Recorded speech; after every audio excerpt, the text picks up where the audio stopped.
आप सबको हमारा दोनों का नमस्कार, प्रणाम, सत श्री अकाल।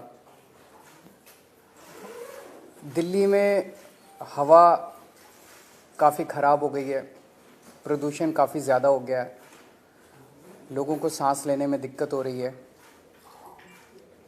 इसके कई सारे पहलू हैं। मैं सबसे पहले आप लोगों के साथ शेयर करना चाहता हूं कि ये समस्या केवल दिल्ली की नहीं है, ये पूरे नॉर्दर्न इंडिया की समस्या है। पूरे उत्तर भारत में दिल्ली, चरखी दादरी, रोहतक, भिवानी, गुड़गांव, बहादुरगढ़, जींद, मानेसर, नोएडा, ग्रेटर नोएडा, गाज़ियाबाद और राजस्थान में भिवाड़ी, इन सभी शहरों में हवा सीवियर कैटेगरी में है। जितनी ख़राब दिल्ली में उतनी ख़राब इन सभी शहरों में है। इसके अलावा धारूहेड़ा, कैथल, बल्लभगढ़, पानीपत, फरीदाबाद, सोनीपत, नारनौल, कुरुक्षेत्र, बागपत, मेरठ, कानपुर और बिहार में मोतिहारी, बेतिया, कटिहार, इनमें वेरी पुअर कैटेगरी में है।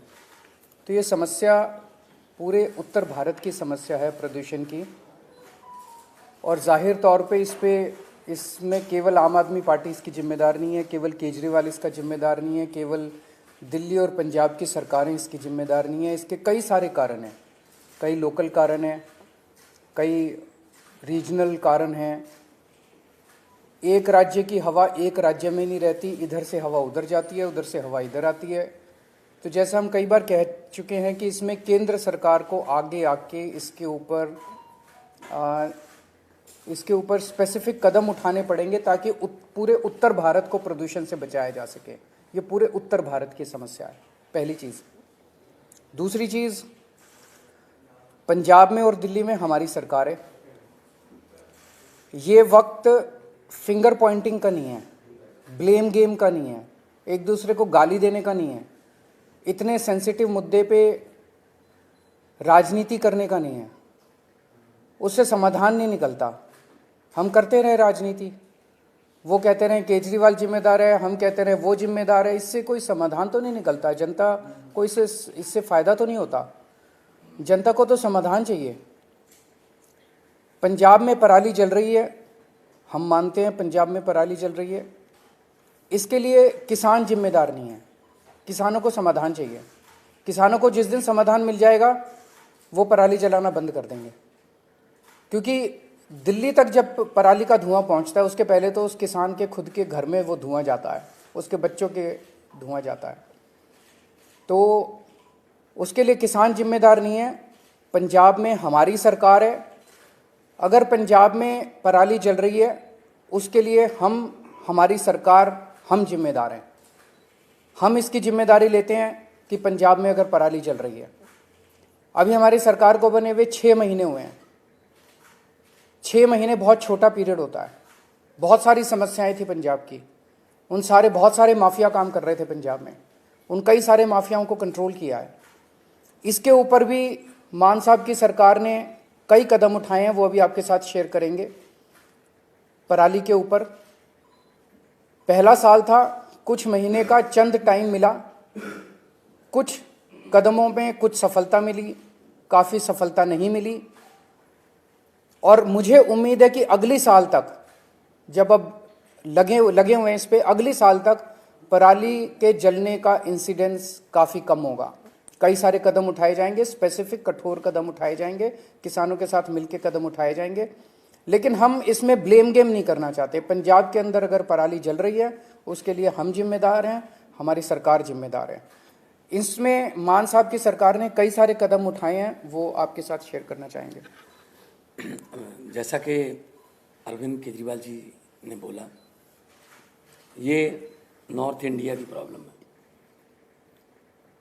किसान खुद भी पराली नहीं जलानी चाहता, लेकिन क्योंकि अगली फसल और धान और गेहूं की फसल में सिर्फ और सिर्फ 10-12 दिन का गैप है, तो वो 10-12 दिन में अपने खेत से पराली को कहीं इधर उधर भी नहीं कर सकता, तो उसके पास माचिस की तीली है बस। हमने 1,20,000 के आसपास जो मशीनें दी जो पराली को बीच में ही, ज़मीन के बीच में ही खपत कर देती हैं। पीएयू ने एक ऐप बनाई, जैसे आप ऊबर ओला की कैब ऐप देखते हो कि आप उस पर अगर टच करते हो तो आपको आपके रीजन में 2-3 किलोमीटर की रेंज में जितने भी मशीनें अवेलेबल हैं, ट्रैक्टर अवेलेबल हैं, आप वहाँ जाके कॉन्टैक्ट नंबर सहित उसमें आ जाते हैं। हमने गुरुद्वारा साहब जो गांव में हैं वहाँ पे बार बार हमने वहाँ गुरुद्वारा साहब में अनाउंसमेंट्स करवाई कि पवन गुरु पानी पिता माता तरत महत। गुरु नानक साहब ने पवन को गुरु का दर्जा, पानी को पिता का दर्जा और धरती को माता का दर्जा दिया। ये तीनों दर्जे हमने कायम रखने हैं। इसके अलावा भी हमने बहुत सी पंचायतों को इनकरेज किया। मेरे पास आंकड़े हैं कि 124 गांव, 120 गांव, 93 गांव उन्होंने इकट्ठे होके अपनी अपनी पंचायत बुला के ये मता पास किया ग्राम पंचायत, ग्राम सभा में कि हम लोग पराली नहीं जलाएंगे। तो पराली नहीं जलाना चाहता किसान, हाँ अगर जल रही है, धुआं उठ रहा है, तो हम उसकी जिम्मेदारी लेते हैं। हम कोई जिम्मेदारी से नहीं भाग रहे, जिम्मेदारी हम ले रहे हैं, लेकिन इसको मिल बैठ के हल करना पड़ेगा।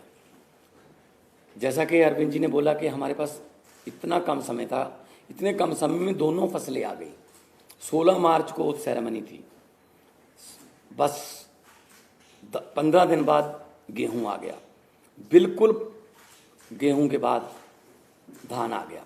धान की प्रोक्योरमेंट में कोई कमी नहीं है, लिफ्टिंग में कोई कमी नहीं है, किसान को पैसे मिलने में कोई कमी नहीं है, बल्कि घंटों में ट्रांसफ़र हो रहे हैं पैसे। लेकिन अगर हम ये शान से कहते हैं कि इस साल पंजाब में, हरियाणा में या देश में इतने लाख मीट्रिक टन धान पैदा होगा, रिकॉर्ड टूट जाएंगे, तो हम उस बात को तो शान से कहते हैं। लेकिन हम उस समय ये भी हमें याद रखना चाहिए सरकारों को कि अगर धान के रिकॉर्ड टूट रहे हैं तो पराली के रिकॉर्ड भी टूटेंगे, उतनी पराली भी तो आएगी। तो हमने अभी क्योंकि समय कम था, फिर भी हमने बायो एनर्जी का इंडिया का पहला प्लांट, बर्बियो कंपनी है जर्मनी की, वो लहरा गागा के पास माननीय केंद्रीय मंत्री हरदीप पुरी जी वहाँ पे आए थे, उद्घाटन किया। वो एक प्लांट जो है 47,000 एकड़ की पराली उठा लेगा, पैसे भी देगा, उठा भी लेगा। एक प्लांट सिर्फ 47,000 एकड़, सिर्फ, क्योंकि पंजाब में 75 लाख एकड़ में धान की बुआई होती है। तो एक से तो काम नहीं चलेगा, ऐसी हमें पीसीओ कंपनियां चाहिए, पराली से बिजली बनाने वाली कंपनियां, पराली से सीएनजी बनाने वाली कंपनियां, बहुत कुछ लेटेस्ट आ गया।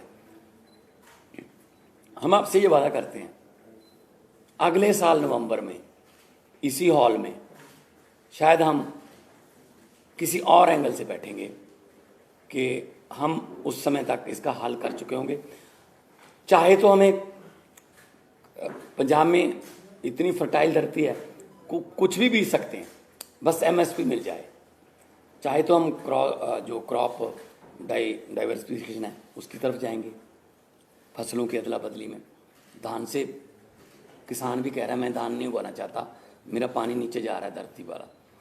तो जिम्मेदारी लेते हुए, being a head of the state, Punjab बहुत शहाद किया, बहुत एफर्ट अभी भी जा रही हैं, जितनी देर तक ये क्लियर नहीं होता। लेकिन उसके लिए कोई एक जिम्मेदार आदमी नहीं है, उसमें ये नॉर्थ इंडिया की प्रॉब्लम है। और अगले साल तक हमने अभी से लग गए हैं कि अगले साल बहुत सा एरिया, बहुत, अभी मैंने 75 लाख एकड़ बोला है, 35 लाख एकड़ में पराली नहीं जलती, सिर्फ 40 लाख एकड़ में जलती है।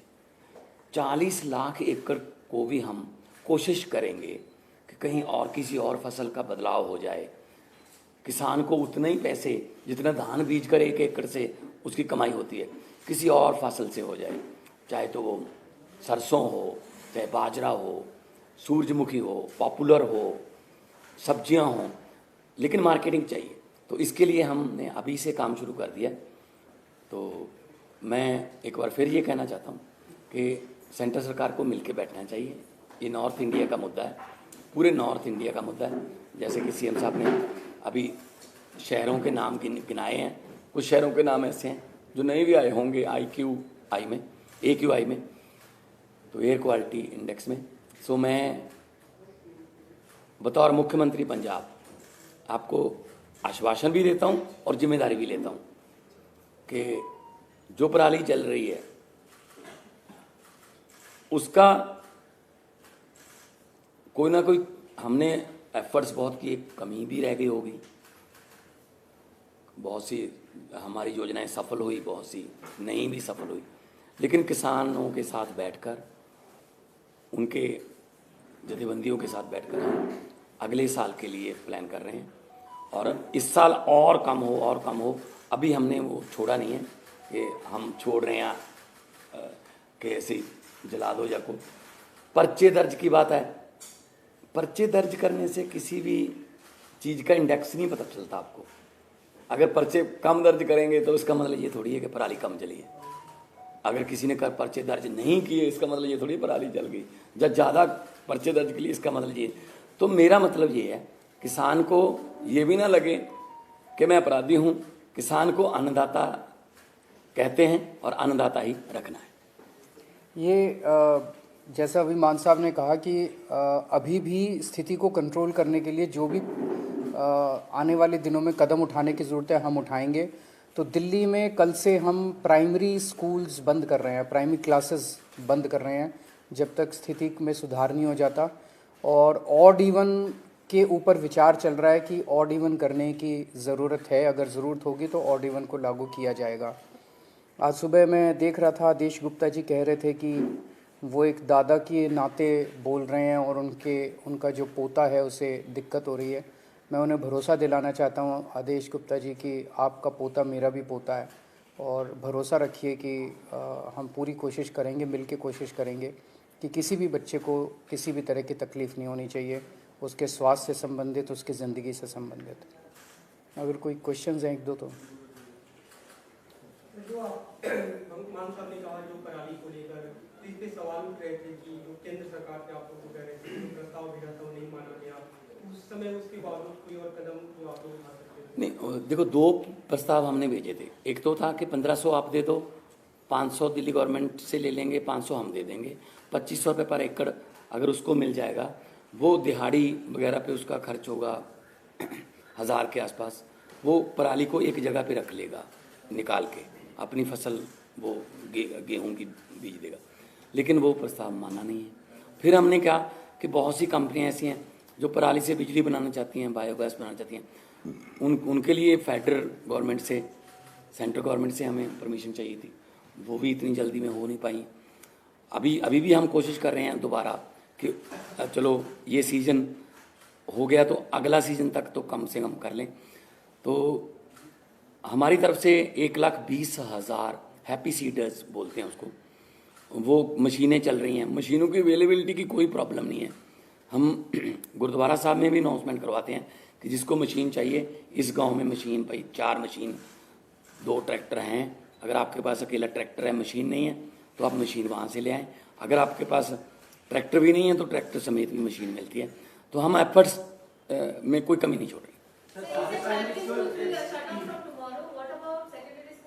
सेकेंडरी स्कूल 5वीं से ऊपर की क्लासेस की आउटडोर एक्टिविटीज़ बंद कर रहे हैं। स्पोर्ट्स और आउटडोर एक्टिविटीज़ जो हैं वो नहीं अलाउड की जाएंगी। सर, आप एनसीआर की बात कर रहे थे। एनसीआर नहीं, पूरे नॉर्दर्न इंडिया की। हरियाणा में खास करके पूरा सोनीपत से लेके पानीपत, करनाल तक दिल्ली जैसे हालात हैं, स्मॉग है, लेकिन वहां पे वो मेजर्स लेते हुए नहीं दिख रही है सरकार, चाहे वो स्मॉग गन्स हो या फिर कंस्ट्रक्शन के लिए तमाम जो एहतियात दिल्ली में बरते जा रहे हैं। Do you think that there is an urgent need for the centre to call a joint meeting? मैं वही बार बार कह रहा हूँ दो चीज़ों की ज़रूरत है। केंद्र सरकार अब पीछे नहीं रह सकती, केंद्र सरकार को इसका नेतृत्व करना पड़ेगा। केंद्र सरकार को बिहार तक प्रॉब्लम है, राजस्थान तक प्रॉब्लम है। राजस्थान के भिवाड़ी ज़िले में आज सीवियर कैटेगरी का पॉल्यूशन है। बिहार के मोतिहारी, बेतिया, कटिहार में वेरी पुअर कैटेगरी का पोल्यूशन है। ये तो पंजाब की वजह से नहीं हो रहा ना। तो ये समस्या तो पूरे नॉर्दर्न इंडिया की समस्या है, जिसके लिए केंद्र सरकार को सामने आके प्रदूषणों के कारणों के ऊपर काम करना पड़ेगा। और जहाँ प्रदूषण है वहाँ पे जो स्टेप्स दिल्ली सरकार उठा रही है, ये स्टेप्स पूरे देश में उठाने की ज़रूरत है। ज़रूर जॉइंट मीटिंग होनी चाहिए, एक्सपर्ट से गाइडेंस होनी चाहिए, हम लोगों को भी गाइडेंस मिले एक्सपर्ट से, उन सब चीज़ों की ज़रूरत है। पर एक ही चीज़ है कि मतलब मैं देख रहा हूँ रोज अखबारों के अंदर केजरीवाल ने ये नहीं किया, केजरीवाल ने ये नहीं किया, केजरीवाल ने ये नहीं। अगर केजरीवाल को गालियाँ देने से अगर देश का प्रदूषण खत्म होता हो तो दे लो। प्रदूषण तो खत्म नहीं हो रहा ना केजरीवाल को गाली देने से, समाधान तो निकालना ही पड़ेगा ना। राजनीति से नहीं होगा, मिल बैठ के कंस्ट्रक्टिव अप्रोच करनी पड़ेगी। पंजाब में बेलर्स के लिए किसानों की मांग है कि बेलर्स की रिक्वायरमेंट उन्हें है स्टबल को पैक करने के लिए, और हरियाणा में भी कुछ डेमोन्स्ट्रेट ये किया गया था कि बेलर्स की वजह से कहीं ना कहीं पराली जलाने की जो एक्टिविटीज में कमी आई है। तो कितने एक्टिव है अभी कोई संख्या बेलर्स की? वो सारे कदम उठाएंगे। जैसा मैंने कहा कि हमें 6 महीने मिले, 6 महीने बहुत कम होते हैं, मतलब कुछ भी नहीं होते, इतनी बड़ी समस्या है। उसमें भी मतलब पहले कुछ महीने तो लॉ एंड ऑर्डर उसको सब चीज़ों को कंट्रोल करने में लगे। तो 1 साल और दीजिए, हमें 1 साल मांग रहे हैं।